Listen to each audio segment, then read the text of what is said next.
గురవే సర్వలోకానాం భిషజే భవరోగిణాం నిధయే సర్వవిద్యానాం దక్షిణామూర్తయే నమః.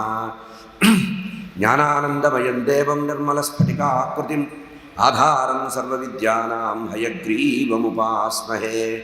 మాలాం కుండీం చడవరుం శూలం శంఖం సుదర్శనం దధానం భక్తవరదం దత్తాత్రేయం నమామ్యహం.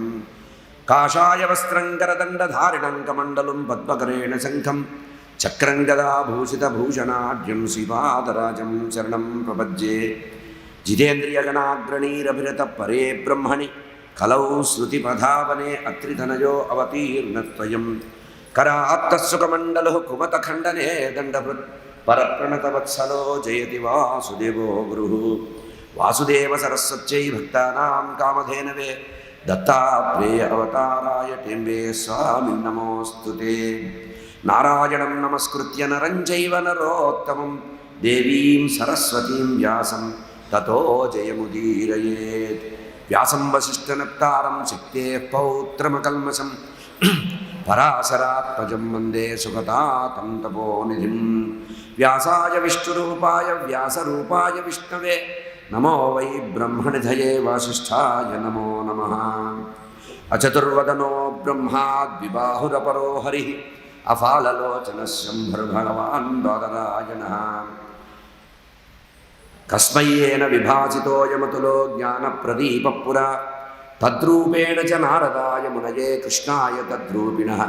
యోగీంద్రాయ తదాత్మనాథ భగవద్రతాయ కారుణ్యతః తత్శుద్ధం విమలం విశోకమమృతం సత్యం పరం ధీమహి. నమస్తస్యై భగవతే వాసుదేవాయ సాక్షిణే యైదం కృపయా తస్మై వ్యాచచక్షే ముముక్షవే. యం ప్రవ్రజంతమనుపేతమపేతకృత్యం ద్వైపాయనో విరహ కాతర ఆజుహావ పుత్రేతి తన్మయతయా తరవోభినేదు తం సర్వభూతహృదయం మునిమానతోస్మి. నిగమకల్పతరోర్గలితం ఫలం సుఖముఖాత్ అమృతద్రవసంయుతం పిబత భాగవతం రసమాలయం ముహురహో రసికా భువి భావుకా. శ్రీమద్భాగవతం పురాణతిలకం యద్వైష్ణవానాం ధనం యస్మిన్ పారమహంస్యమేకమమలం జ్ఞానం పరంగీయతే. యత్ర జ్ఞాన విరాగ భక్తి సహితం నైష్కర్మ్యమాయుష్కృతం తచ్ఛృణ్వన్ ప్రపఠన్ విచారణపరో భక్త్యా విముచేన్నరః. కృష్ణాయ వాసుదేవాయ హరయే పరమాత్మనే ప్రణతక్లేశనాశాయ గోవిందాయ నమో నమః. కృష్ణాయ వాసుదేవాయ దేవకీ నందనాయ చ నందగోపకుమారాయ గోవిందాయ నమో నమః. వసుదేవసుతం దేవం కంసచానూరమర్దనం దేవకీ పరమానందం కృష్ణం వందే జగద్గురుం. హరయే నమః హరయే నమః హరయే నమః. అందరూ ఒకసారి అందాం. వృషభే స్వాతి నక్షత్రే చతుర్దశ్యాం శుభే దినే సంధ్యాకాలేన సంయుక్తే స్తంభోద్భవ నృకేశరీ. సంసార సాగర విశాల కరాల కాల నక్రగ్రహ గ్రసన నిగ్రహ విగ్రహస్య వ్యగ్రస్య రాగ రసనోర్మి నిమీలితస్య లక్ష్మీ నృసింహ మమ దేహి కరావలంబం. హరయే నమః హరయే నమః. నిన్నటి రోజున సాయంత్రం శ్రీమద్భాగవతంలో ఉండేటువంటి రసోవై సహ అన్నటువంటి దానికి నిర్వచనప్రాయంగా వేద ప్రతిపాదితమైనటువంటి ఉపనిషత్ సారమైనటువంటి శ్రీమద్భాగవతంలో రాసపంచాధ్యాయి అంటారు. 5 అధ్యాయాలు 29వ అధ్యాయం నుంచి 5 అధ్యాయాల పాటు రాసపంచాధ్యాయి అంటారు. ఈ రాసపంచాధ్యాయిని ఆధారం చేసుకొనే శ్రీమద్భాగవతానికి పారమహంస సంహిత అని వచ్చింది పేరు. అంతవరకు భాగవతం భాగవతం అని అందరూ చదవచ్చు అన్నారు. కానీ ఈ రాసపంచాధ్యాయి ఎంత గొప్పదంటే యోగీంద్రులైన వారు, వైరాగ్య సంపన్నులైనటువంటి వారు, ఋషీశ్వరులు, తాపసులు, సన్యాసులు, జగద్గురువులు కూడా బ్రాహ్మీ ముహూర్తంలో లేచి వారి యొక్క దండపూజ చేసిన తర్వాత ఈ రాసపంచాధ్యాయి పారాయణ చేస్తారు. జగద్గురువులు కూడా ఈ రాసపంచాధ్యాయిని పారాయణ చేస్తారు. అటువంటి పరమాత్మ యొక్క పరిపూర్ణ అనుగ్రహకారకమైనటువంటి ఈ రాసపంచాధ్యాయి నిన్నటి రోజున మనం సాయంత్రం పూట తెలుసుకున్నాం. బ్రహ్మశ్రీ చింతపల్లి సుబ్రహ్మణ్య శర్మ గారి వేదచోదితమైనటువంటి ఉపనిషత్ ప్రతిపాద్యమైనటువంటి రాసపంచాధ్యాయిలో మొదటి 2 అధ్యాయాలు వినటం అనేది చాలా అదృష్టం. మా తండ్రి గారు పౌరాణిక సదస్సులు నడిపేటప్పుడు ఒక మాట చెప్పేవారు. లౌకికంగా చదువుకున్న వాళ్ళు, సాహిత్యం అలంకారం చదువుకున్న వాళ్ళు, సంస్కృతం పంచకావ్యాలు చదివిన వాళ్ళు పురాణాలు చెప్తారు. కానీ అసలు పురాణాలు చెప్పవలసినటువంటి యోగ్యత వేదాధ్యయనం చేసినటువంటి, శాస్త్రాధ్యయనం చేసిన వాళ్ళకి అధికారం ఎక్కువట. అందుకనే వారు చిన్నతనంలో వేదాధ్యయనం చేసి తర్వాత శాస్త్రాధ్యయనం చేసి ఈ పురాణ వాంగ్మయ ప్రచారంలోకి వచ్చారు. అట్లాగే ఎవరైనా వేద పండితులు ఇంటికి వస్తే వారికి చెప్పేవారు, అయ్యా వేదాన్ని అధ్యయనం చేయండి, ఆ తర్వాత మీరు శాస్త్రాధ్యయనం చేయండి, ఆ తర్వాత మీరు ఈ భాగవత ప్రవచనం చేయండి అని చెప్తూ ఉండేవారు. కనుక అటువంటి దృశ్యం నిన్న సాయంత్రం చూసి చాలా ఆనందం కలిగింది. గోధూళి ధూసరిత కోమల గోపవేషం గోపాల బాలక సతైరనుగమ్యమానం సాయంతనే ప్రతిగృహం పశుబంధనార్థం గచ్చంతమచ్యుత శిశుం ప్రణతోస్మి నిత్యం. ఇది కృష్ణకర్ణామృతంలో చేయబడ్డటువంటి స్తోత్రం.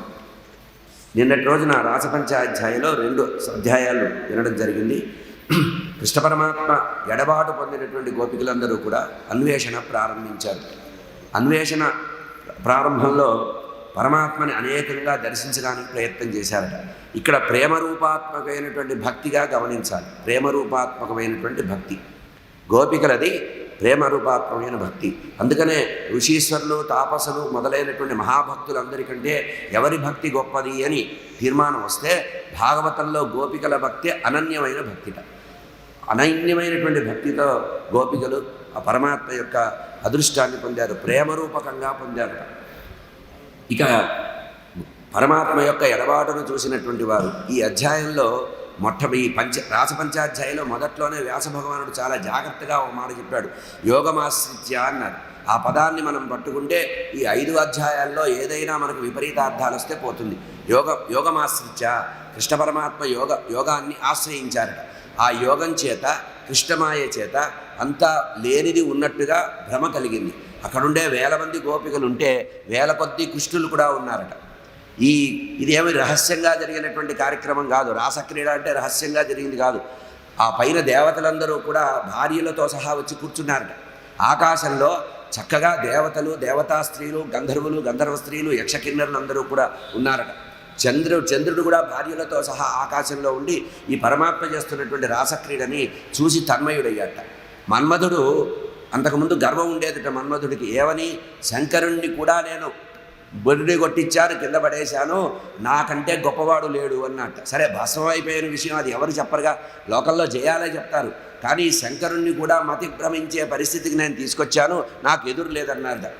ఇదే మాట నారాయణమూర్తి దగ్గర కూడా ఒకసారి అంటే, నేను కృష్ణావతారం ఎత్తుతాను, అప్పుడు ఒక సన్నివేశం చేస్తాను, యోగమాయను ఆశ్రయిస్తా, నీ దమ్ముంటే నన్ను వశం చేసుకో అన్నాడు. అప్పుడు మన్మథుడు వచ్చాట, రతీదేవితో సహా వచ్చాట, వసంతుడిని వెంట పెట్టుకొని వచ్చాట. వచ్చి ఈ పరమాత్మ రాసపంచాధ్యాయంలో ఎప్పుడైతే రాసక్రీడ ప్రారంభించారో ఆ సమయంలో నేను ఉన్నానని విజృంభించడానికి ప్రయత్నం చేసి చివరికి ఓడిపోయి సిగ్గుపడి ఆ రతీదేవిని భుజాన్ని ఎత్తుకొని వెళ్ళిపోయాట. ఏది? అతనికి రసస్థితి కలిగి. అంటే కృష్ణ పరమాత్మ అతను ఎట్లాంటి వాడంటే అస్ఖలిత బ్రహ్మచారి అన్నారు. అందుకనే ఇక్కడ ఈ 5 అధ్యాయాలకి మొదట్లో యోగమాశ్రిత్య అనే పదాన్ని మనం గట్టిగా పట్టుకోగలిగితే ఈ రాసపంచాధ్యాయం మనకు అర్థమవుతుంది. రాసపంచాధ్యాయంలో ప్రధానంగా చెప్పింది కృష్ణ పరమాత్మ యోగాన్ని ఆశ్రయించారు. తన యొక్క యోగమాయా ప్రభావం చేత మొత్తము అక్కడ ఉండేటువంటి ప్రకృతినంతా కూడా వశం చేసుకున్నారు. అట్లాగే గోపికల్ని వశం చేసుకున్నారు. గోపికల యొక్క మనస్సుని బంధించేశారు. వాళ్ళ మనసులో కృష్ణ పరమాత్మ మీద ఉండేటువంటి ఏ ప్రేమ అయితే ఉందో దాన్ని భక్తిగా బాగా నూరి భక్తి రంగరించి వాళ్ళకి భక్తి అనేది పూసి పంపించేశారు. ఇక్కడ జరిగింది రస సృష్టి ఏమిటంటే భక్తి రస సృష్టి జరిగింది. యోగమాయాదేవి ముందు పుట్టడం వల్ల పరమాత్మ ఇది యోగ శరీరంతో పరమాత్మ న్యాయం చేశారన్నారు. కనుక ఇక్కడ ఎవరికైనా లోకంలో విపరీతంగా ఆలోచనలు వచ్చే అవకాశం ఉంది. ఇదే విషయాన్ని పరీక్షణ్ మహారాజు కూడా ఒక స్థాయిలో అడిగాడు. ఇదేమిటండి ఇట్లా జరిగిందా? కృష్ణుడు అస్ఖలిత బ్రహ్మచారి కదా, మరి ఇదేమిటి పని అని అడగాల్సిన పరిస్థితి వచ్చింది. ఇక్కడ నిన్న మనం ఆపినటువంటిది గోపికల యొక్క పరమ దీనమైనటువంటి పరిస్థితి పరమాత్మని. అయితే ఈ రాసపంచాధ్యాయికి ప్రాథమికమైనటువంటి అంశం ఏమిటంటే రాధాదేవి అనుకుందట, నేను ఒక్కతనే కృష్ణుడిని ప్రేమిస్తున్నాను, ఆ కృష్ణుడు ఎప్పుడూ నన్ను వదిలిపెట్టకుండా నా వెంటే ఉంటున్నాడు, భక్తి చేస్తున్నాడు. కానీ పరమాత్మ పట్ల ఉండేటువంటి తీవ్రమైనటువంటి ప్రేమ ఎట్లా ఉంటుంది, ఆ తర్వాత పరమాత్మ ద్వారా వచ్చేటువంటి విరహం ఎట్లా ఉంటుంది, ఇదంతా తాను అనుభవించలేదు కనుక ఈ పరమాత్మ గోపికలు వినేటట్టుగా వేణునాదం చేసినప్పుడు ఆ రాధాదేవి ఈ కృష్ణ పరమాత్మ వాయించినటువంటి వేణువు యొక్క ధ్వనిని మోసుకు తీసుకెళ్ళి ఆ నందగోకులంలో బృందావనంలో ప్రతి ఇంట్లో వేసిందిట.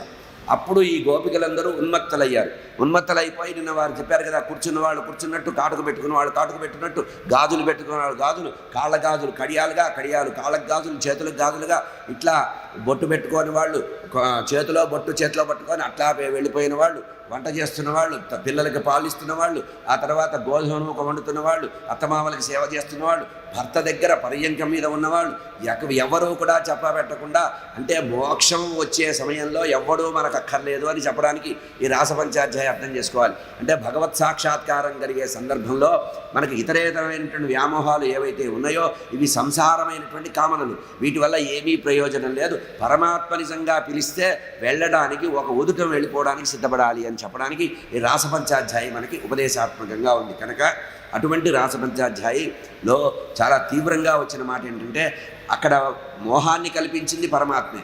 ఇది రాధాదేవి అనుభూతి పొందాలని పరమాత్మ ద్వారా ఆ విరహం అనేది ఎట్లా ఉంటుందో తెలుసుకోవాలని ఆ స్వామి కల్పించారట. రాధాదేవి కల్పించినటువంటి ఈ మోహం, దీనిలో అందరూ వెళ్ళిపోయారు, పరమాత్మను వెతుక్కున్నారు. ఆ వేణుగానాన్ని విన్నటువంటి ఆ సమూహంలో గోపిక, మహాప్రధాన గోపిక అయినటువంటి రాధాదేవి కూడా ఉందిట. ఆ రాధాదేవి కూడా అందులో ఉండి వాళ్ళ మోహాన్ని ఉద్దీపనం చేసిందట. వాళ్ళకు ఉండేటువంటి, ముందుకు రండి, రాధాదేవి ఉద్దీపనం చేసిందట వీళ్ళల్లో ఉండే మోహాన్ని. పరమాత్మ వేణుగానం చేస్తుంటే కడిమి చెట్టు మీద కూర్చొని ఆ వేణుగానాన్నంతా మోసుకెళ్ళి వాళ్ళకు అందించి వాళ్ళందరినీ తరుముకొచ్చి ఆ బృందావన వనంలో పరమాత్మ చుట్టూ చేరేటువంటి గోపికల్లో ప్రధాన గోపికగా కాచిత్ గోపిక అన్నారు. అందుకనే రాధానామ స్మరణ చేయకుండా అతను సుఖయోగిందుల వారు ఏం చేశారు, పరీక్షణ్ మహారాజుకు చెప్పేటప్పుడు రాధానామస్మరణ చేస్తే సమాధి వస్తుంది కనుక నిన్న వారు చెప్పారు సమాధి రాకూడదు, ఎందుకంటే ఈ పరీక్షత్తుకి మోక్షం కలిగించాలి కనుక కాచిత్ గోపిక అని పర్యాయ పదంలో రాధాదేవి యొక్క నామస్మరణ చేశారు. కనుక ఇక్కడ కాచిత్ గోపిక అంటే ఒకానొక గోపిక అని అర్థం వస్తుంది. ఆ ఒకానొక ఎవరు అంటే రాధాదేవే ప్రత్యక్షంగా వచ్చి వీళ్ళకి మోహ ఉద్దీపనం కలిగించింది. ఆ తర్వాత ఉద్దీపనం బాగా కలిగించిన తర్వాత వీళ్ళందరూ మోహం పొంది నా అంతటి వాళ్ళు లేరని ఎప్పుడైతే అహంకారం, అంటే ప్రేమ నుంచి అహంకారం బాగా వచ్చి మేము పరమాత్మని వశం చేసుకున్నాం, ఇంకా మావాడు, మేము బంధించేశాం పరమాత్మని, ఆయన్ని బొమ్మలాగా ఆడిస్తున్నాం అనుకొని ఎప్పుడైతే మోహం చెందారో ఈ రాధాదేవి అనుకుందట, ఓహో వీళ్ళకి నేను మోహాన్ని కలిగిస్తా అంటే అహంకారం కూడా వచ్చిందని చెప్పి అక్కడి నుంచి పరమాత్మని తీసుకొని అదృశ్యమైందిట. ఆ మొదటి సన్నివేశంలో పరమాత్మను తీసుకొని రాధాదేవి వెళ్ళిపోయిందన్నారు. వెళ్ళిపోయి ఎక్కడికో తీసుకెళ్ళిందట. ఈ విరహాన్నంతా కూడా పరమాత్మలో కల్పించి, అంటే ఆ ఉద్దేశం ఏంటంటే వీళ్ళు కలిగించినటువంటి మోహంలో పరమాత్మ పడ్డారనేటువంటి భావం పాపం ప్రమాదవశాత్తు రాధాదేవి కూడా కలిగిందిట. అనుకొని నేను ఇంకా పై స్థాయి దాన్ని కదా అని చెప్పి ఏకాంతంగా పరమాత్మ యొక్క ఆ ప్రేమని పొందాలని తీసుకెళ్ళిపోయి పరమాత్మ దగ్గర ఎక్కడ లేని ముద్దు చేసింది, గోముగా ప్రవర్తించింది, చాలా పరమాత్మకి జాలి కలిగే పరిస్థితి తీసుకొచ్చేసింది. నిన్న వారు చెప్పారు, చాలా చక్కగా చెప్పారు. ఒక స్థాయిలో అమ్మవారు నేను నడవలేను, కాచిత్ గోపిక అన్నారు, ఆ ఒక్క గోపికే రాధగా భావన చేయండి. అయితే ఆమె స్వామి నాకు కాళ్ళు నొప్పులు పుడుతున్నాయి అంటే పరమాత్మ ఎత్తుకున్నారట. అందుకనే ఇక్కడ వెళ్ళినప్పుడు ముందు ఎక్కడైతే రాధాదేవి తీసుకువెళ్ళిపోయిందో గోపికలందరూ విరహంతో బాధపడుతూ పరమాత్మని వెతకడం మొదలుపెట్టారు. తప్పిపోయిన పరమాత్మని వెతకడానికి వచ్చి చెట్టును పుట్టను ఏదో నల్లనివాడు పద్మనయనములవాడు కృపారసము పైజల్లేడివాడు మోము ఉంది కదా, మౌళి పరిసర్పిత పింఛము వాడు నవ్వు రాజిల్లేడివాడు చెల్వల మానధనంబు దోచనో మల్లియలార మీ పొదల మాటున లేదు కదమ్మ చెప్పరే అని ఒక్కొక్క చెట్టుని పుట్టని తీగని అన్నిటినీ పలకరించి చివరికి అక్కడుండే మూగజీవాలను కూడా పలకరించారట. పెద్ద కళ్ళు చేసుకొని కృష్ణ పరమాత్మ వస్తే మీరు చూస్తారు కదా, చెవులు రిక్కరించుకొని ఆయన సంగీతాన్ని వింటారు కదా, పరమాత్మ మిమ్మల్ని తప్పించుకోకుండా ఎక్కడికి వెళ్ళే అవకాశం లేదు, ఇటు వెళ్ళాడా అటు వెళ్ళాడా చెప్పమని అంటే జంతువుల్ని కూడా ప్రశ్నించాయి గోపికలు. వారి యొక్క చాలా గంభీరమైనటువంటి గాఢమైనటువంటి ప్రేమ. ఆ ప్రేమ రూపాత్మకమైనటువంటి భక్తిని ప్రదర్శించి అడిగారట. మల్లె తీగని అడిగారట, చామంతి తీగని అడిగారట, ఈ చూత వృక్షాన్ని అడిగారట. అట్లా అశోక వృక్షాన్ని, అన్ని వృక్షాలను అడిగి వెళ్ళిన తర్వాత అక్కడ రాధాదేవి ఏం చేసిందట, వీళ్ళు గమనిస్తే కొన్నిసార్లు కొంత ముందుకు వెళ్ళేటప్పటికి 4 పాదాలు కనబడ్డాయట. ఆ 4 పాదాలు కనబడేటప్పటికీ మనలోనే మన సమూహంలోనే మన గుంపులో నుంచే ఒకటి అవతే తెగించి పరమాత్మని అపహరించి తీసుకెళ్ళింది. ఒక్కతే ఆ పరమాత్మ యొక్క అధరామృతాన్ని సేవించడానికి వెళ్ళింది. దాని పని పట్టాలని బయలుదేరారు అందరూ. వెళ్ళేటప్పటికి కొంచెం దూరం వెళ్ళాక 3 పాదాలే కనపడ్డాయి. అంటే వీళ్ళు ఏమనుకున్నారు, ఆమె పరమాత్మ మీద వాలిపోయింది, ఒక కాలు ఆమె పెట్టుకుంది. అందుకనే మీరు గమనించినట్లయితే రాధాకృష్ణుల యొక్క విగ్రహాలు చూసినప్పుడు అక్కడ అమ్మవారు ఇట్లా కాలు పైకెత్తినట్టుగా ఉంటుంది. అట్లా ఆ భావన కూడా పొందారట. పొందిన తర్వాత కొంచెం దూరం చూస్తే మళ్ళీ 2 పాదాలు కనబడ్డాయట. అప్పుడు ఇందాక వారు నిన్న చెప్పినట్టుగా పరమాత్మ ఆమెని మోసినట్టు, పరమాత్మ దగ్గర గోముగా ఆమె గారాబం ప్రవర్తించినట్టు, ఆ తర్వాత చెట్ల తీగల్లో ఉండే పూలని కోసి నాకు ఆ పూలు తల్లో తొరమాలంటే పరమాత్మ మునివేళ్లతో, ఆ పరమాత్మ ఇట్లా మునివేళ్లతో ఉంచి ఆ పూలు కోయడానికి ప్రయత్నం చేసినప్పుడు భూమి యొక్క గుర్తులు భూమిలో బాగా అడుగులు దిగినాయని ఇట్లా అనేకమైనటువంటి ఒక చోట ఒక చిన్న తిన్నె కనపడిందట, అరుగు. ఆ అరుగు మీద ఆ అరుగు మీద వెతికితే వెనక 4 పూలు రాలి ఉన్నాయట. అంటే పరమాత్మ ఆ రాధాదేవికి పూలు అల్లి పూలు జడలో తురినప్పుడు కొన్ని పూలు రాలిపడ్డాయని ఇట్లా గుర్తులు పట్టుకుంటూ కృష్ణ పరమాత్మ యొక్క భావావేశం చేత చిత్తమంతా కూడా మనస్సు మీద పెట్టుకొని పరమాత్మ గురించి అనంతంగా ఆలోచించారట. ఇక్కడ రాధాదేవి ఏం చేసిందిట, కాచిత్ గోపిక పరమాత్మని తదేకంగా చేస్తూ, అయ్యా ఇంకా నేను నడవలేను, నన్ను నువ్వు మొయ్యవలసిందని అంటే నిన్న వారు చివరిగా చెప్పిన మాట. అంటే సరే కళ్ళు మూసుకో, నేను నిన్ను వహిస్తాను, నిన్ను భుజం మీద వేసుకొని వెళ్తానన్నారు. తన్మయత్వంతో ఆ రాధాదేవి కళ్ళు మూసుకొని ఇట్లా పరమాత్మ ఉంగుతారేమో భుజం మీద ఎక్కుదాం అనుకుంటుట. ఈమెకు కూడా అహంకారం పెరిగిందని పరమాత్మ అక్కడి నుంచి అంతర్ధానమయ్యారు. హరే నమః. ఈ రకంగా ఎవరికైనా మోహ ఉద్దీపనం కలిగించి పరమాత్మ ఆ ఉద్దీపనాన్ని భక్తి వైపు మార్చారు.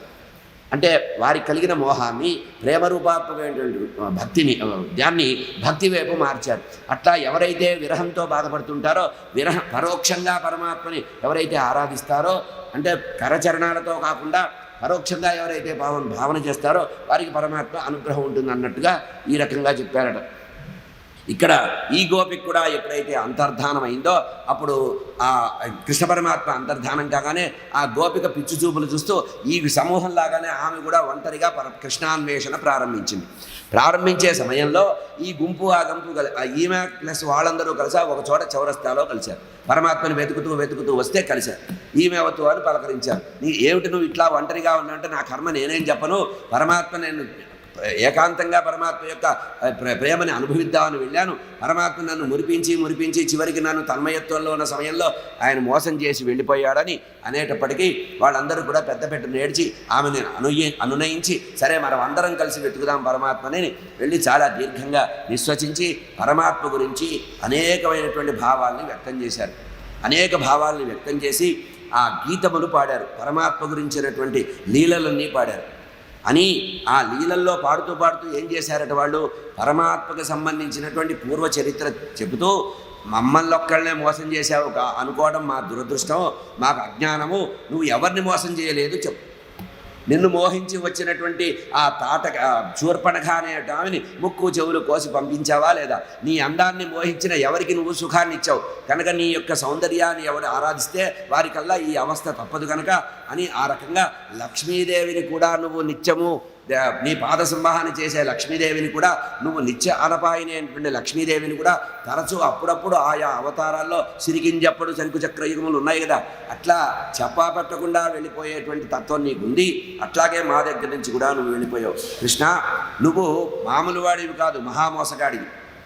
మహావీరుడైనటువంటి వాలి తన యొక్క తమ్ముడైనటువంటి సుగ్రీవుడితో యుద్ధం చేస్తుంటే ఎదురుగా అతనితో ఎదుర్కొనే దమ్ములు లేక, చూడండి ప్రేమతో మనం బాగా ఎవరినన్నా ప్రేమించినప్పుడు కూడా ఆయన తలకాయ ఆయనదే ఉందండి, ఆయనకేం తెలిసి అంటారు. లోపల ప్రేమ ఉంటుంది కానీ ఆ రకంగా మాట్లాడుతుంటారు. అట్లాగే నువ్వు వాలిని ఎదురుగా ఎదుర్కోలేక పిరికి వాళ్ళలాగా చెట్టు వెనక నుంచి చంపావా లేదా? ఇట్లా అనేక భావాలు కలిగిస్తూ ఒక్కొక్క సందర్భంలో సర్వాత్మన మనసా వాచా కర్మణ ఏ బలిచక్రవర్తి అయితే నిన్ను నిరంతరము పూజించి నువ్వు అడిగినటువంటి 3 అడుగులు ఇద్దామంటే ఆయన్ని పాతాళం దాకా తొక్కివేశావా? ఇది నీ లీలనా? నిన్ను నమ్ముకున్నవాడు ఎవడు సుఖపడ్డాడు చెప్పు. కనుక ఈరోజు మాకు సుఖం లేకపోవడానికి ప్రత్యేక కారణం ఏం లేదు. ఈ పూర్వ సంప్రదాయం నుంచి ఆ సంప్రదాయ గౌరవమే ఇప్పుడు కూడా. అయినా మేము బుద్ధి లేక ఇంకా నీ మీద పడి ఏడుస్తున్నామంటే మాకంటే అజ్ఞానం లేదు. అయినా సరే కృష్ణ, నిన్ను ఈరోజు వెతికి పట్టుకునేది ఖాయం అని ఇట్లా పరమాత్మని అనంతంగా వెతుక్కుంటూ వస్తున్నారట. ఇట్లా వెతుకుతూ బాగా హృదయ వేదన పొందారట. నిన్న వారు చెప్పినట్టుగా పరమాత్మ అంతకుముందు చూపించిన బాల్యలీలలన్నీ ప్రదర్శించారట. ఏది పూతనా సంహారం నుంచి ఆ ప్రలంబాసుర కథ వరకు అన్ని కథలు వారు పాడుకున్నారట, ఆనందపడ్డారట. చివరికి దామోదర లీల కూడా చేశారట, కాళీయమర్దనం కూడా చేశారంటే గోపికలే వాళ్ళల్లో వాళ్ళే రాక్షసులుగా, వాళ్ళల్లో వాళ్ళే సర్పంగా, వాళ్ళే ధైనుకాసురుడుగా, వత్సాసురుడుగా, అఘాసురుడుగా, ఇంద్రుడిగా, బ్రహ్మగా వేషాలు వేస్తూ అప్పటి వరకు జరిగినటువంటి కృష్ణ పరమాత్మ యొక్క జన్మ లీలలన్నీ కూడా వాళ్ళక్కడ బ్యాలెట్ అంటారే ప్రదర్శన, అట్లా సంగీత ప్రదర్శనలాగా చేస్తూ ఒక పక్క దుఃఖం పొంగొస్తోంది. ఆ లీలలు తలుచుకున్నప్పుడల్లా పరమాత్మ మీద అనురాగం పెరుగుతోంది. ఒక పక్కన దుఃఖము, విరహము, ఇంకో పక్కన వారికి ఆనందం కలుగుతోంది. ఇట్లా అన్ని రకాల భావాల్ని పరమాత్మ ఏకకాలంలో ఆ రాసక్రీడ సమయంలో దానికంటే ముందు పరమాత్మ వాళ్ళందరినీ అనుగ్రహించారట. ఇది పరమాత్మ చేసినటువంటి అద్భుతమైన లీల అన్నారు. ఇక ఇంకో గొప్పతనం ఏంటంటే పరమాత్మ గురించి ఇంకా వర్ణిస్తున్నారు. సుఖయోగందుల వారు పరీక్షిత్ మహారాజుతో వర్ణిస్తున్నారు. నాయన, ఇక్కడ ప్రధానంగా గమనించవలసింది ఏంటంటే పరమాత్మ అసంగుడిగా ఉన్నాడు. యోగమాశ్రిత్య ఇది గుర్తుపెట్టుకోవాలి. రాసపంచాధ్యాయం మొత్తం అధ్యయనం చేసినప్పుడు కానీ వినేటప్పుడు కానీ మన చిత్తము భ్రమ కలగకుండా ఉండాలంటే ఈ అధ్యాయం మొదట్లో పంచాధ్యాయంలో మొదట రాశారు యోగమాశ్రిత్య. ఆ యోగమాశ్రిత్యం అనేది ప్రధానమైన పదం. ఏది పాయసంలో జీడిపప్పు లాంటిది అనమాట. దాన్ని దాచుకొని చివర తినాలి. అది ఎప్పుడూ అట్లా కనబడుతూ ఉండాలి. మనం పాయసం తినేటప్పుడు ఏం చేస్తాం, అందులో వచ్చిన జీడిపప్పుని పక్కకి జరిపేసి పాయసం అంతా తిని చివరికి బాగా వేగి నానినటువంటి జీడిపప్పు తింటాం. అట్లాగే పరమాత్మ యొక్క ఈ మొత్తం రాసపంచాధ్యాయంలో ఉండే సారమంతా అక్కడ ఒక పక్కన తేలుతూ ఉండాలి. యోగమాశ్రిత్య అని. అట్లా చేయడం వల్ల ఆ పరమాత్మ యోగమాయతో అస్ఖలితుడై అనే మాట కూడా అక్కడే వాడారు. యోగమాశ్రిత్య అస్ఖలితుడై చేశాట. చివరికి ఈ రాసపంచాధ్యాయంలో చివరిలో ఉపసంహార వాక్యంగా ఒక మాట మాట్లాడతారు. మనం అద్దంలో మనం మొహం చూసుకుంటే ఎట్లా ప్రతిఫలిస్తుందో అట్లాగే ఆ రోజు రాసక్రీడ అనేటువంటి సందర్భంలో పరమాత్మ బింబ ప్రతిబింబాలతో విహరించారు. బింబము ప్రతిబింబం. బింబము కృష్ణుడు, ఆ రాసక్రియలో అనంతమైనటువంటి గోపికలు, అనంతమైన కృష్ణులంతా కూడా ప్రతిబింబమే. కనుక ఇదంతా మాయా కల్పన. మమ మాయా దురత్యయ అన్నాడు కదా, దానికి ప్రత్యక్ష సాక్ష్యం భాగవతంలో ఈ సందర్భం.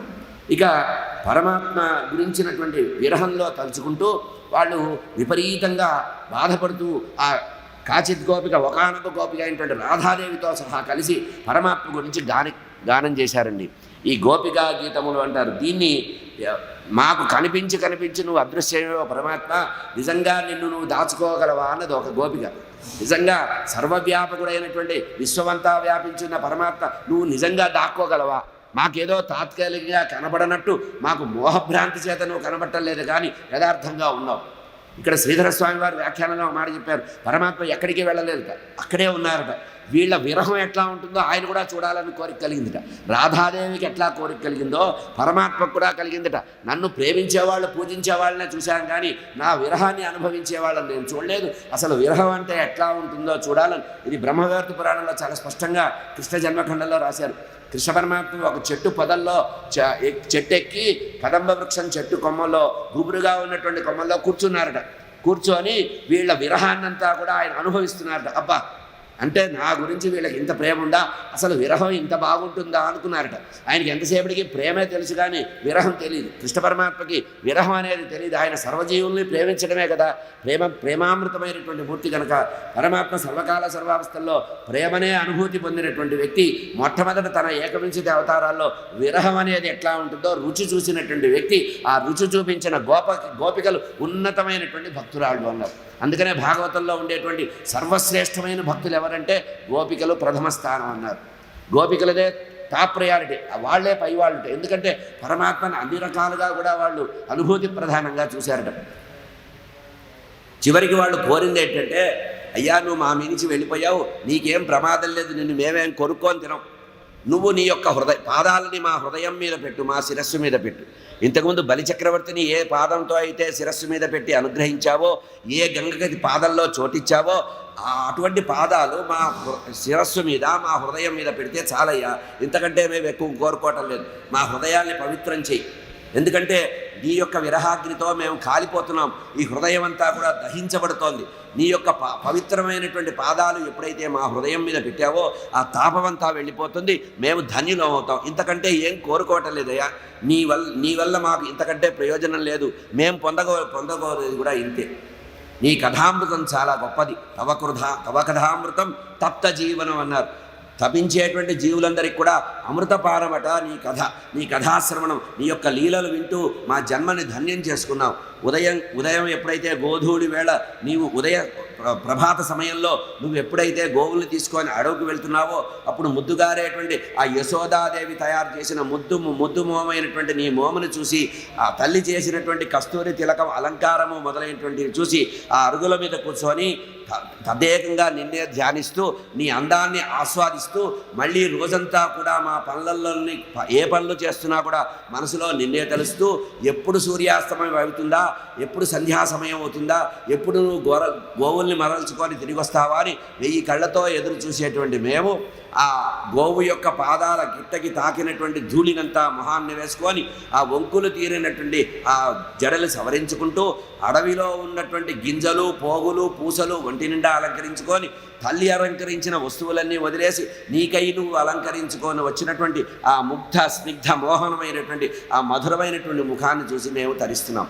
అయితే ఈ సమయంలో కూడా మాకు బ్రహ్మదేవుడు అన్యాయం చేశాడని బ్రహ్మదేవుడిని ఏ రోజుకు ఆ రోజు శపిస్తున్నాం. ఈ శాపంతోనే ఆయన రోజు ముసలివాడైపోతున్నట్ట. ఎందుకుట? ఈ పరమాత్మని చూడడానికి కళ్ళు తెరిచి చూస్తే మధ్యలో రెప్పపాట్లు కలుగుతున్నాయట.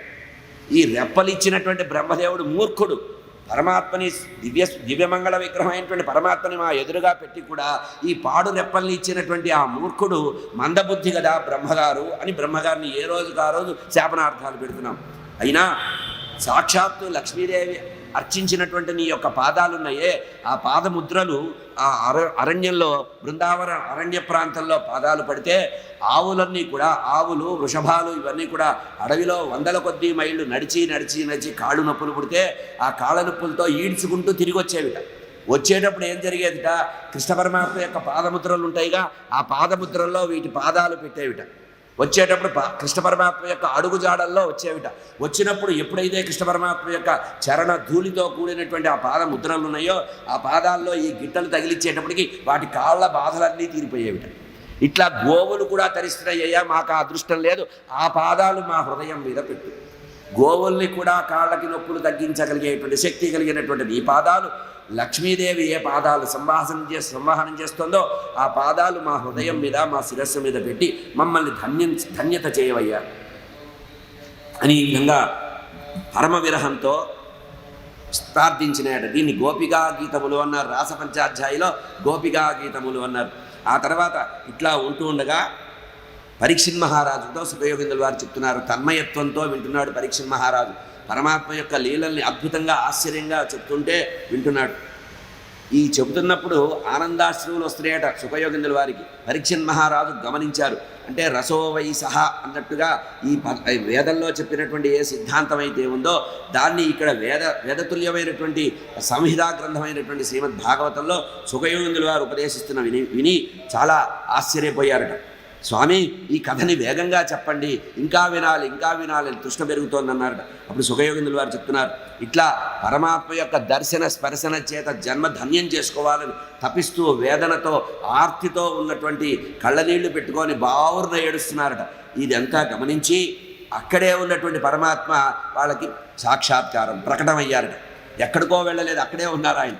వెంటనే వచ్చి దివ్య పీతాంబరం ధరించి చక్కగా వనమాల ధరించి పరమాత్మ వాళ్ళకి కనబడ్డారట. ఎప్పుడైతే పరమాత్మ ఎదురుగా కనబడ్డారో పోయిన ప్రాణాలు తిరిగి లేటి వచ్చినట్టుగా వాళ్ళందరూ కూడా లేచి నిలబడి పరమాత్మ చుట్టూ తిరిగి ఆ హావభావాలను ప్రకటించారట. ప్రతి గోపిక కూడా పరమాత్మ నా కోసమే వచ్చాడు, ఎవరికి వాళ్ళు అనుకున్నారట. నన్ను మెప్పించడానికి, నా ఏడుపు మెచ్చుకొని పరమాత్మ నన్ను బుజ్జగించడానికి, ఓదార్చడానికి వచ్చాడని ప్రతి గోపిక భావన చేసిందట. ఇట్లా పరమయోగులందరూ కూడా ఏ పరమాత్మ యొక్క దివ్య స్పర్శ కోసం వేల సంవత్సరాలు తపస్సు చేస్తారో వాళ్ళకి కనబడని పరమాత్మ వీళ్ళు ముట్టుకోవడానికి, తాకడానికి, తొయ్యడానికి, అన్నిటిగా ప్రేమ చేయడానికి, గడ్డం పట్టుకోవడానికి వీళ్ళకి వశమైపోయాట. దేవతలు చూసి బ్రహ్మానందం పొంది వీళ్ళ అదృష్టం అదృష్టం, వీళ్ళు చదువుకోలేదు, వీళ్ళని విద్య లేదనుకున్నాము, కానీ మనందరికంటే కూడా వీళ్ళే చాలా గొప్పవాళ్ళు అన్నారు. ఇప్పుడు వెంటనే పరమాత్మని చెయ్యి పట్టుకొని వాళ్ళు తీసుకెళ్ళారట. పరమాత్మని యమునా నదీ తీరానికి పట్టుకెళ్ళారట. ఆ తర్వాత గోపికలందరూ పరమాత్మతో మాట్లాడారట. అయ్యా, మీరు ఈ వెన్నెల కురుస్తున్నటువంటి ఈ శరద్రాత్రుల్లో, శారదరాత్రుల్లో మీరు మా యొక్క అజ్ఞానాన్ని పోగొట్టి మాకు భక్తిని రంగరించి మాకు సుఖాన్ని కలగజేయండి. ఇక్కడ మనకు అనువైన ప్రదేశం కాదు, యమునా తీరానికి వెళదామని యమునా తటం దగ్గరికి బృందావనంలో తీసుకెళ్లారట. పరమాత్మ వీళ్ళందరినీ కూడా వేల సంఖ్యలో ఉండేటువంటి గోపికలందరినీ కూడా ఒకే ఒక స్థాయిలో అందరినీ కూడా మనసు మార్చేశారట. ఏమిటి చేశారు పరమాత్మ? గోపికా క్రీడ, రాసక్రీడ అంటే ఏమి చేయలేదట. తన యొక్క కనుబొమ్మల యొక్క కదలికతో వీళ్ళందరినీ భ్రమింపజేశారట. అంతే. వాళ్ళు పొందిన బ్రహ్మానందం అంతా కూడా పరమాత్మ యొక్క కనుబొమ్మల యొక్క కదలికేట. అట్లా కనుబొమ్మల యొక్క భృకుటి భంగం వల్ల, భృకుటి విన్యాసము చేతనే వాళ్ళందరి మనస్సుల్ని కూడా దోచారట. కృష్ణ పరమాత్మ వాళ్ళతో ఒక మాట అంటున్నారు. మీరు ఇంతసేపు అనుభవించిన ఏ విరహం అయితే ఉందో, ఈ విరహం దీని గురించి నేను ఒక మాట చెప్తాను. సాధారణంగా లోకంలో 3 రకాల మనుషులు ఉంటారని వాళ్ళకి జ్ఞానోపదేశం చేస్తున్నారు. లోకంలో ఎవరైనా మనకు ఉపకారం చేస్తే లోకంలో లాభాపేక్షతో మనం కొన్ని పనులు చేస్తూ ఉంటాం. అంటే ఇచ్చిపుచ్చుకోవడాలే, మనం ఏమీ లేదు పారమార్థికం అనుకుంటాం, కానీ ఒకరినొకరు పొగుట్టడం కానీ, ఒకరినొకళ్ళు స్తోత్రం చేయడం కానీ, ఒకరినొకళ్ళు సహకరించుకోవడం కానీ ఇదొక వ్యాపారమే. అంటే యజమాని దగ్గర సేవకుడు ఎట్లా పనిచేస్తాడు? నెలంతా వెట్టి చాకరీ చేస్తే మాసాంతంలో ఫలం ఇస్తాడు. అట్లాగే కొంతమంది ఏం చేస్తారట? ప్రతిఫలాన్ని అపేక్షించి మాత్రమే కార్యాలు చేస్తారట. కొంతమంది ఏం చేస్తారట? ఫలితం ఉన్నా లేకపోయినా కూడా ఉపకారం చేస్తారట. కొంతమంది ఉపకారం చేస్తూ ఉపకారం చేయకుండా ఉంటారట. అప్పుడు కృష్ణ పరమాత్మ ఈ గోపికలందరూ కృష్ణుడితో అన్నారు, అయ్యా, లోకంలో స్వార్థపరులను చూసాము, సేవాభావం కలిగిన వాళ్ళని చూసాము, ఏదో ఇచ్చకానికి కార్యక్రమాలు చేసేవాళ్ళము, ఇందులో నువ్వు ఎక్కడుంటావంటే పరమాత్మ ఒక మాట చెప్పారట. లోకంలో 4 రకాల వాళ్ళు ఉన్నారు. లోకంలో 4 రకాల వాళ్ళు ఉన్నారు. ఆత్మారాములు, ఆప్తకాములు, మూర్ఖులు, అతి కఠినులు కూడా కాదు, అతి కఠినులు. 4 రకాల వాళ్ళు లోకంలో ఉన్నారు. మీరు 3 ఊహించారు, నేను 4 రకాల వాళ్ళ గురించి చెప్తున్నాను. ఆప్తకాములు, ఆత్మారాములు, ఆత్మకాములు, మూర్ఖులు, అతి కఠినులు. అయితే కొంతమంది దోషం లేకుండా సేవకి ఫలం ఇస్తారు. ఒకరి దగ్గర సేవ తీసుకొని ఆ సేవకి ఫలితాన్ని ఇస్తారట. కొంతమంది స్వార్థబుద్ధితో సేవ చేస్తారు, ఫలితం పొందుతారు. కొంతమంది స్వార్థ త్యాగం చేస్తూ ఫలితం ఉన్నా లేకపోయినా కర్మణ్యేవాధికారస్తే అన్నట్టు కర్మ చేస్తూనే ఉంటారు, సేవ చేస్తుంటారు. ఇట్లా చేసే దాంట్లో కొన్ని దోషాలు ఉన్నాయి, కొన్ని దోషం లేని ఉన్నాయి. అట్లా ఆత్మారాములైన వారికి దోషం అంటదు. వాళ్ళు ఎప్పుడూ కూడా నిరీహంగా కార్యక్రమాలు చేస్తుంటారు. గోపికలారా, ఒకటి గుర్తుపెట్టుకోండి, అటు ఆత్మారాముడు కానీ, ఆప్తకాముడు కానీ, ఆత్మారాముడు కానీ, మూర్ఖుడు కానీ, అతికఠిన కానీ, ఈ 4 వర్గాలకి నేను చెందను. వీటన్నిటికంటే అతీతమైన వాడిని. ఈ 4 నావి కావు. నేను వీటికంటే జన్మకర్మలు లేనటువంటి ఏ కోవకి చెందనటువంటి వాడిని. నేను కనుక అగుణుణ్ణి, నాకేం కోరికలు లేవు, గుణాలు లేవు, జన్మలు లేవు, కనుక నేను ఏ కోవకి చెందను. నా యొక్క రూపం ఏంటంటే దయారూపమే. నేను పరిపూర్ణమైనటువంటి దయాస్వరూపుణ్ణి. గోపికలారా, నన్ను మీరు సేవించినట్టుగా సేవించండి. మీ యొక్క గృహకృత్యాలన్నీ సరిగ్గా చేయండి. ఎవరైతే సేవాభావంతో ఉంటారో వారికి ధ్యాన రూపంలో, భక్తి రూపంలో నేను వశమవుతాను. ఎన్ని శక్తియుక్తులున్నా, ఎంత పాండిత్యం ఉన్నా, భక్తి లేని వారి దగ్గరికి నేను రాను. కనుక నన్ను సేవించుచున్న వారలకు నేను ఆ రూపంబు చూప. ఎవరైతే నా కోసం తపిస్తుంటారో వాళ్ళకి నా యొక్క యథార్థ రూపాన్ని నేను చూపించను. ఎందుకంటే చూచిన చాలించి మదించి వారు మరి నన్ను సేవింపరు. ఒక్కసారి భగవంతుడి సాక్షాత్కారం కలిగితే ఇక దేవుడు నాకు వశమైపోయాడు అని దుకాణం పెడతారు. మర్నాడు నుంచి దేవుడి దగ్గరికే వెళ్ళరు, వాళ్ళే దేవుళ్ళు అయిపోతుంటారు. మనం చాలామందిని చూస్తుంటాం. భగవద్ ఉపాసన చేసి ఉపాసన ఫలం పొందిన తర్వాత మేమే దేవుళ్ళు అంటుంటారు. కనుక ఎవరైతే నన్ను బాగా సేవిస్తారో వాళ్ళకి నా రూపాన్ని అరూపం చేస్తారు, చూపించను. నేను ప్రాపంచికంగా వాళ్ళకి కనబడ్డాను. ఎందుకంటే నేను ఒక్కసారి కనబడితే వాళ్ళు మళ్ళీ నన్ను సేవించడం మానేస్తారు. సర్వకాల సర్వావస్థల్లో వాళ్ళు నన్నే సేవిస్తూ ఉండాలనేటువంటి కోరికతో, నా భక్తుల మీద ఉండేటువంటి బాగా ప్రేమతో, దయతో నేను నా ధర్మాన్ని, ఎవరైతే స్వధర్మాన్ని ఆలోచిస్తూ వ్రతభంగం లేకుండా నన్నే మనసులో తలుచుకుంటూ నన్నే సేవిస్తూ ఉంటారో, నన్నే ప్రేమిస్తూ ఉంటారో వాళ్ళు నాకు చాలా ప్రియుడు, వారు నా ప్రియుడు, నా మత్ప్రియుడు అన్నాడు. కనుక ధనము లేని వారిని ఆ ధనవంతులు కాకుండా కాపాడుతుంటాను నేను.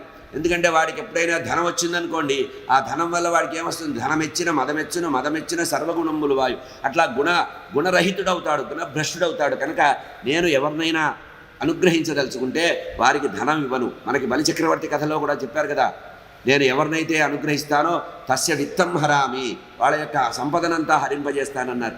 ధనము లేని వాళ్ళు ధనం పొందిన తర్వాత నన్ను మరిచిపోతారనే కారణంలో ఈ సంసార సాగరంలో ధర్మాన్ని ఆచరించకుండా, ధర్మాన్ని ఆచరించకుండా అధర్మాన్ని ఆచరిస్తూ బంధువర్గము, కుటుంబము, నావాళ్ళు అని నిరంతరము కూడా సంసార సాగరంలో మణుగుతూ ఉంటారు. కనుక నిరంతర సంయోగం వల్ల ఎప్పుడూ కూడా గొప్పతనం రాదు.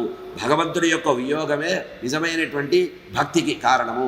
కనుక భగవంతుడిని వెతుక్కుంటూ ప్రతిఫలాపేక్ష రహితంగా ఎవడైతే నిర్మోహంతో మోహాన్నంతా వదిలిపెట్టి ఎవడైతే నన్ను కోరుకుంటాడో వాడికి నేను సర్వాకార సర్వావస్థల్లో వాడి దగ్గరే ఉంటా, వాడి చెయ్యి వదలను.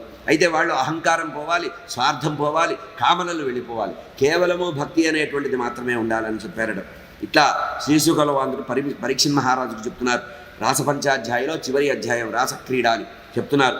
ఈ విధంగా కృష్ణ పరమాత్మ యొక్క మాటలు విని ఎడబాటుకు బాగా దుఃఖం పొంది పెద్ద పెట్టున ఏడ్చి పరమాత్మని దగ్గరికి తీసుకున్నారట, ఎవరికి వాళ్ళు పరమాత్మని అనుభవించినట్టుగా. అప్పుడు పరమాత్మ చెప్పారట, ఇది కాదు పద్ధతి, మనమందరం కూడా వృత్తాకారంగా ఉందామని ఆ రాసక్రీడని ప్రారంభించారు. రాసక్రీడ అంటే గుంపులుగా చిన్న సమూహాలుగా ఉండడం అనేది ఒక పద్ధతి. మహారాసము పెద్దగా ఉండటం. ఇక్కడ జరిగినట్టు ఏంటంటే ఈ రాసోత్సవం పరమాత్మ ప్రారంభించారట. వీళ్ళల్లో మనసులో ఉండేటువంటి, ఇంతకుముందు మనము గోపికా వస్త్రాపహరణ సందర్భంలో వాళ్ళందరూ కాత్యాయని వ్రతం చేస్తే త్వరలో మీకు మేము ఏదైతే మనకి మాసము శరత్కాలం వస్తుందో ఆ శరత్కాలంలో మీ యొక్క కామనలను పూర్తి చేస్తారని చెప్పి వెళ్ళారు కదా. అది గుర్తుపెట్టుకొని పరమాత్మ ఎప్పుడు కూడా భావగ్రాహి అయినటువంటి పరమాత్మ ఏం చేశారట, ఈ రాసక్రీడని కల్పించారట. ఎవరెవరైతే తనని దీర్ఘకాలం నుంచి సేవిస్తున్నారో, ఆరాధిస్తున్నారో, తపిస్తున్నారో, ప్రేమిస్తున్నారో వాళ్ళకి బ్రహ్మానందాన్ని కలిగించడానికి, తురీయమైనటువంటి స్థితి కలిగించడానికి, గోపికలని ఊర్ధ్వగా భక్తిలో బాగా పై స్థాయికి తీసుకెళ్ళడానికి వాళ్ళల్లో ఉద్దీపనం చేస్తున్నారు, ప్రేమ ఉద్దీపనం కలిగిస్తున్నారు. ఇది రాసక్రీడ.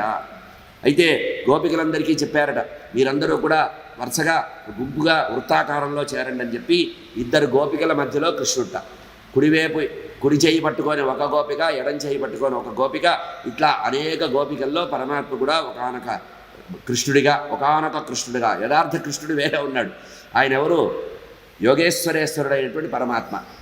ఇక్కడ బ్రహ్మవైవర్త పురాణంలో ఇదే రాసక్రీడను ఒక అందంగా చెప్పారు. ఏంటంటే కృష్ణ పరమాత్మట మధ్యలో రాధాదేవితో ఉన్నారట. మాయా కృష్ణులందరూ కూడా ఆ గోపికల పక్కన ఉన్నారు. మధ్యలో కృష్ణుడు రాధాదేవితో, ఎందుకంటే ఈ రాసపంచాధ్యాయిలో మొత్తము బీజం ఎవరు? అమ్మవారు. కనుక అమ్మవారినే తను ఆశ్రయించి మధ్యలో ఉన్నారట. చుట్టూ గోపికలందరూ ఉన్నారట. గోపికలు ఎట్లా ఉన్నారు? కుడి చేతులు ఒక గోపిక, ఎడం చేయి ఒక గోపిక పట్టుకొని ఆ రాసమండలంలో మొత్తం తిరుగుతోందట. ఈ సందర్భాన్ని చూడటానికి దేవతా స్త్రీలు దేవతలతో కలిసి వచ్చారట. భార్యాభర్తలతో ఎప్పుడు కూడా దేవతా స్త్రీలతో దేవతలు ఉన్న సందర్భం ఇదొక్కటే. పరమాత్మ కలిగించినటువంటి ఒక అమోఘమైనటువంటి రాస మైదానంలో, క్రీడా మైదానంలో వాళ్ళు పైన ఉన్నారట. ఇదేమి తలుపులు వేసుకొని చాటుగా చేసిన డేరా బాబా కార్యక్రమం కాదు. రాసక్రీడ అంటే ఒక అద్భుతమైనటువంటి ఒక సన్నివేశం. అంటే పరమాత్మ ఆనందరసాన్ని, ఆనంద అనుభూతిని, బ్రహ్మానందాన్ని అందరికీ అందిస్తున్నారు. అంటే పైన దేవతలు ఉన్నారు, కింద వీళ్ళు ఉన్నారు. ఒక పక్కన బ్రహ్మగారు, రుద్రుల వారు కూర్చున్నారట. పార్వతీదేవితో పరమేశ్వరుడు వచ్చాట, సరస్వతీదేవితో బ్రహ్మగారు వచ్చారట. మన్మధుడు రతీదేవితో వచ్చాట, ఇంద్రుడు శచీదేవితో వచ్చాట. ఇట్లా ఇది బహిరంగంగా జరిగింది. బృందావనంలో చాలా పబ్లిక్గా జరిగిన విషయం. ఇందాక చెప్పా కదా, మన్మధుడు ఒకానొక సందర్భంలో ఛాలెంజ్ చేశాట, శంకరుల వారినే నేను డుబ్కి కొట్టించాను, బురుడి కొట్టించాను, నేను విష్ణుమూర్తిని కూడా వశం చేసుకోగలను అన్నారట. నేను విష్ణుమూర్తిని కూడా వశం చేసుకోగలను, అవకాశం వచ్చినప్పుడు నాకు అవకాశం ఇమ్మన్నారట. ఈ సందర్భంలో రతీ మన్మధుల్ని కూడా తలుచుకున్నారట పరమాత్మ. రాసక్రీడ ప్రారంభంలో, ఏం పెద్ద మనిషి ఎక్కడున్నావు, నీకోసమే ఇదంతా కల్పించింది, నీకు బుద్ధి తెప్పించాలన్నారా అంటే, నీకు అవకాశం ఉంటే నువ్వు నాలో ప్రేమ రసోద్దీపాన్ని శృంగార ఉద్దీపనం చేయగలిగితే చేసుకో అన్నాడు. ఛాలెంజ్ చేశాడు. బస్తీమే సవాలని కృష్ణ పరమాత్మ మన్మధుడిని కూడా పిలిస్తే రతీదేవిని వసంతుడితో సహా పరమాత్మ వచ్చారట. ఇది 2 కథలు కలిపి చెప్తున్నానండి. భాగవతము, బ్రహ్మవైవర్త పురాణం రెండిట్లలో అక్కడ కృష్ణఖండంలో ఉన్న విషయం ఇక్కడ. అయితే రతీ మన్మధులు వచ్చి కూర్చున్నారట. మన్మధుడు చాలా బాగా బలంగా ప్రయోగించాట కృష్ణ పరమాత్మ మీద. మోహ బాణాలని వేశాట. పరమాత్మకి ఏవి తగలలేదుట. పరమాత్మ యథార్థ స్థితిలోనే ఉన్నట్టు, పరబ్రహ్మగా యోగీశ్వరేశ్వరుడిగా పరమాత్మ ఉన్నట్టు. ఇక్కడ రాధాకృష్ణులు ఉన్నారని చెప్పడం కూడా తప్పే అవుతుంది. ఎందుకంటే కృష్ణ పరమాత్మ బ్రహ్మవైవర్త పురాణంలో ఒక మాట చెప్పారు. ఒకానొక సందర్భంలో బృందావనంలో, అంటే గోలోకంలో ఉండే బృందావనంలో పరమాత్మ కూర్చొని ఉన్నారట. నదీ తీరంలో కూర్చొని ఉన్నారట. కూర్చొని ఉన్నప్పుడు ఇంకా అప్పటికి రాధాదేవి లేదు. కృష్ణ పరమాత్మ ఒక్కడే పరబ్రహ్మ, ఒక్కరే ఉన్నారట. ఆయనకు ఒక కోరిక కలిగిందిట. నన్ను ప్రేమించేటువంటి యథార్థమైన వ్యక్తి ఒకరు కావాలని వెతికాట. ఎవరూ కనబడలేదుట. అప్పుడు శరీరంలో తన హృదయం మీద చేయి పెట్టుకొని ఇట్లా అన్నారట. ఎడమ భాగం నుంచి వచ్చేసిందిట రాధాదేవి. కనుక ఏ విధంగా పార్వతీ పరమేశ్వరుల అర్ధనారీశ్వరులో కృష్ణ పరమాత్మ రాధాదేవి కూడా అర్ధనారీశ్వరులుగానే భావన చేయాలి. అందుకనే శివపురాణం ఏం చెప్తుంది, దేవతలు ఇంతమంది ఉన్నప్పటికీ కూడా పరబ్రహ్మ ఒక్కడే, ప్రకృతి పురుషులు ఇద్దరే. ప్రకృతి అంటే పార్వతీదేవి, పురుషుడంటే శంకరుడు. అట్లాగే బ్రహ్మవైవర్త పురాణం ఏం చెప్తుందంటే, ప్రకృతి అంటే అమ్మవారు రాధాదేవి, పురుషుడంటే కృష్ణ పరమాత్మ. అందుకనే ఆయన ఏం చెప్పాడంటే, నేనే కృష్ణుడిగా, నేనే విష్ణుమూర్తిగా, నేనే రాముడిగా, నేనే కృష్ణుడిగా, నేనే శివుడిగా అన్నిగా ఉన్నాను, నేనే బ్రహ్మగా ఉన్నాను. ఇక రాధాదేవి ఆమె పార్వతీదేవిగా, దుర్గాదేవిగా, సావిత్రిదేవిగా, గాయత్రీదేవిగా, సరస్వతీదేవిగా, గంగాదేవిగా, తులసిదేవిగా ఉందన్నారు. అంటే స్త్రీమూర్తులందరూ అమ్మవారు, ప్రకృతి, పురుషమూర్తులంతా కూడా పరమాత్మ. ఈ రకంగా చెప్పారు. ఇక్కడ కృష్ణ పరమాత్మ వాళ్ళందరితో చేతులు పట్టుకొని వరుసగా తిరుగుతూ రాసక్రీడ పాటలు పాడుతున్నారట. అందరూ కూడా పాటలు పాడుతున్నారట. కృష్ణ పరమాత్మకు సంబంధించిన మధుర భక్తి కూరినటువంటి పాటలు పాడుతున్నారట.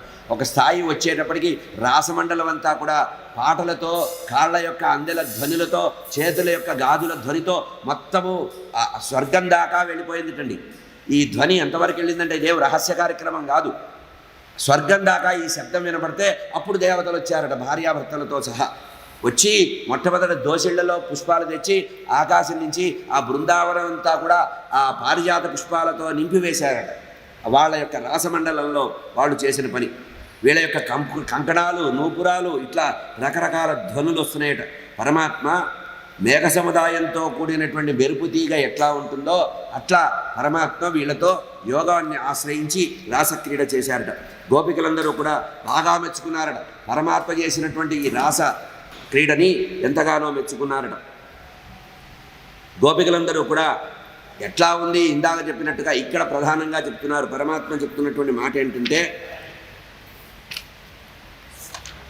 ఈ అధ్యాయంలో పరమాత్మ ఈ వ్యాస భగవానుడు చెప్పినటువంటి మాట ఏంటంటే, ఒక పిల్లవాడితో ఆడుకుంటున్నట్టుగా ఉందిట. అంటే ఒక పిల్లవాడు అద్దం ముందు నిలబడి తన యొక్క హావభావాల్ని ప్రదర్శిస్తూ, చిన్నపిల్లలు ఎప్పుడన్నా అద్దం కనబడితే దాని ముందు చేస్తూ ఉంటారుగా విన్యాసాలు, అట్లా ఒక చిన్న పిల్లవాడు అద్దం ముందు నిలబడి చేసిన విన్యాసంలాగా వ్యాసుడు స్పష్టంగా రాసింది. గోపికలందరితో కలిసి ఒక పిల్లవాడు అద్దం ముందు నిలబడ్డట్టుగా, అంటే గోపికలు చేయి పట్టుకొని కృష్ణుడిని పట్టుకున్నారు. ఇప్పుడు కృష్ణుడి వయసు ఎంత? 6 సంవత్సరాలు.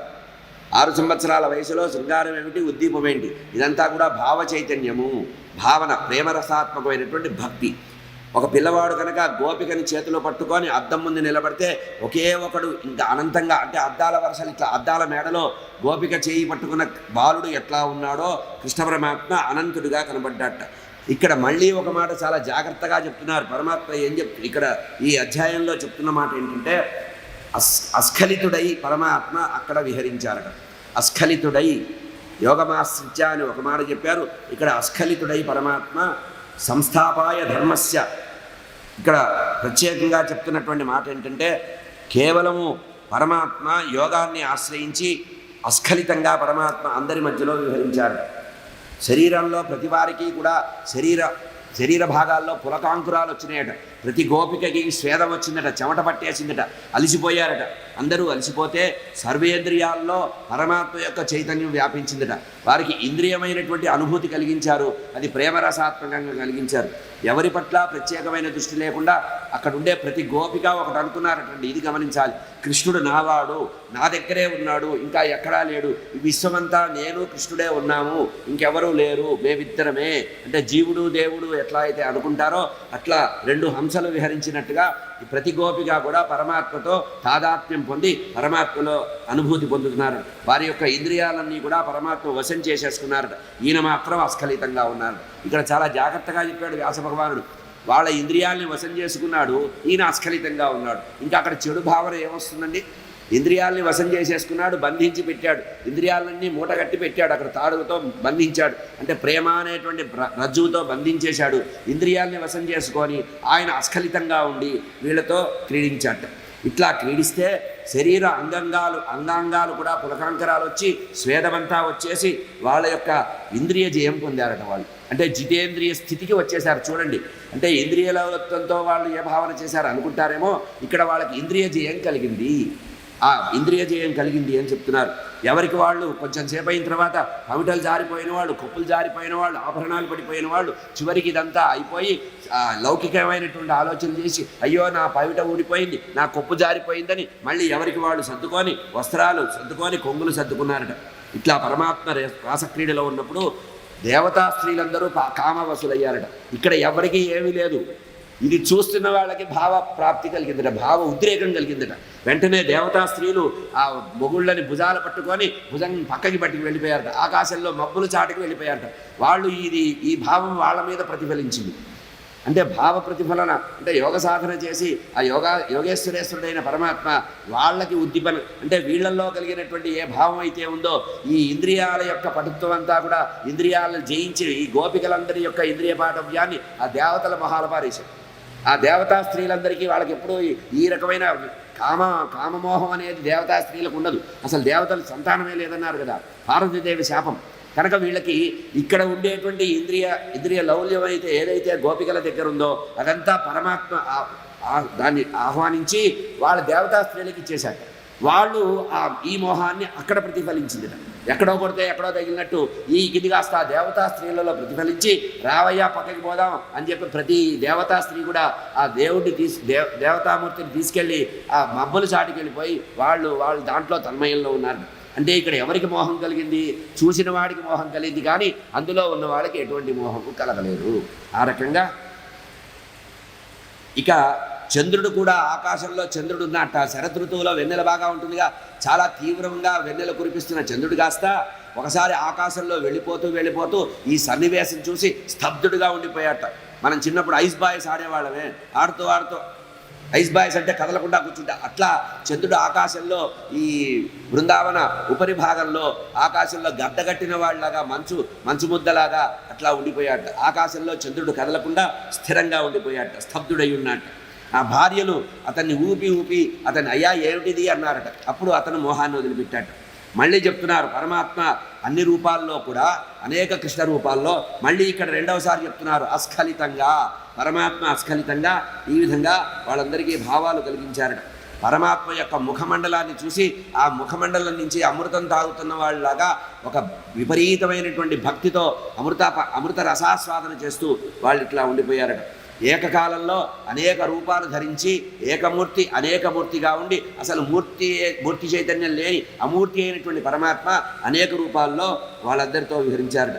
అతని చూపుల వల్లనే వాళ్ళు తృప్తి పొందారటండి. ఇక్కడ కేవలం రాసక్రియలో జరిగింది కరుణారస ప్రసారమే, ప్రేమరస ప్రసారమే జరిగింది. ఆ చూపులతోనే అందరూ సంతోషపడ్డారట.